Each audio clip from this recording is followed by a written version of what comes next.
मैं भावना, आप सभी का बहुत बहुत स्वागत है न्यूज पायलट एमपी में। चलिए बात करते हैं आज की बड़ी खबरों की।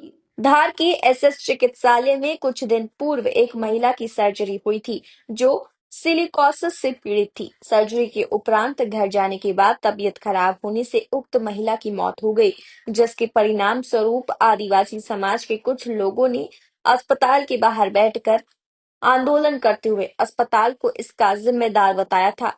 तत्काल मौके पर तहसीलदार तथा सीएमएचओ ने पहुंचकर अस्पताल में खर्च हुई प्रतिकार राशि तथा शासन की ओर से 2 लाख रुपए की सहायता पीड़ित परिवार को की थी। इसके बाद पीड़ित परिवार मृतक को लेकर घर चला गया था। 28 अक्टूबर को आदिवासी समाज के कुछ लोग तथा पीड़ित परिवार वापस अस्पताल के बाहर आंदोलन करने ये कहकर बैठ गया कि हमें और हर जाने के रूप में रुपया चाहिए तथा इलाज करने वाले डॉक्टर के खिलाफ कानूनी कार्यवाही की मांग करने लगे। सीएमएचओ ने तत्काल अस्पताल परिसर में ताला लगाकर अस्पताल को सील कर दिया। इस संबंध में भारतीय चिकित्सा संघ का विरोध ये था कि उक्त कार्यवाही में चिकित्सक किसी भी प्रकार से जिम्मेदार नहीं है।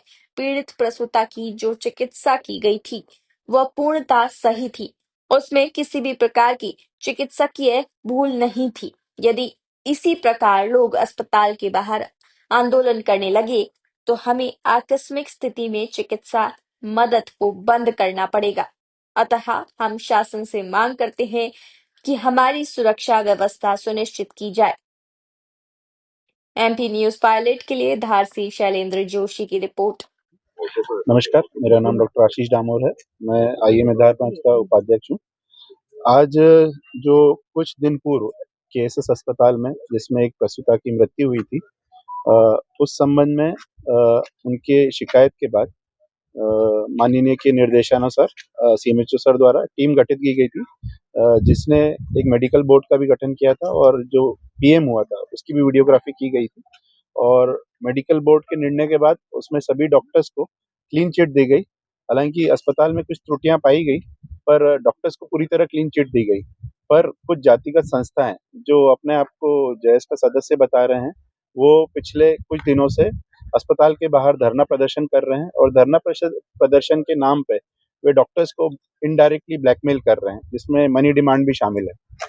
उसी संबंध में आज आईएमए धार एसपी धार को ज्ञापन देने आया था। सर, जायज के कुछ लोग इसका विरोध भी कर रहे हैं। हीरालाल अलावा ने भी इसका विरोध करा है। जी, हम इस प्रकार का किसी प्रकार का विरोध नहीं कर रहे हैं।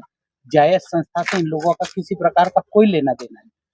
सर, ये तो जांच का विषय है कि वो जेएस के सदस्य या पदाधिकारी हैं कि नहीं है, पर अपने आप को जिस तरह से वो पेश कर रहे हैं उसी संबंध में हमने आज एसपी साहब को ज्ञापन सौंपा है।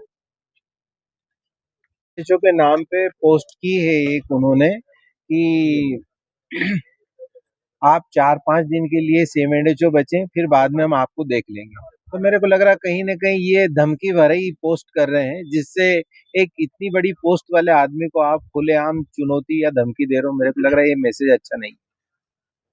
इस संबंध में क्या आगे उन लोगों पे आप लोग कार्रवाई? हमने अभी एसपी साहब को इस बारे में बताया है और इन पे एसपी साहब ने आश्वासन दिया है कि कार्रवाई करेंगे। आपका नाम? Doctor Mukund Barman, civil surgeon, जिला अस्पताल धार। फिलहाल खबरों में इतना ही। तमाम ताज़ा खबरों के लिए बने रहिए न्यूज पायलट एमपी के साथ। नमस्कार।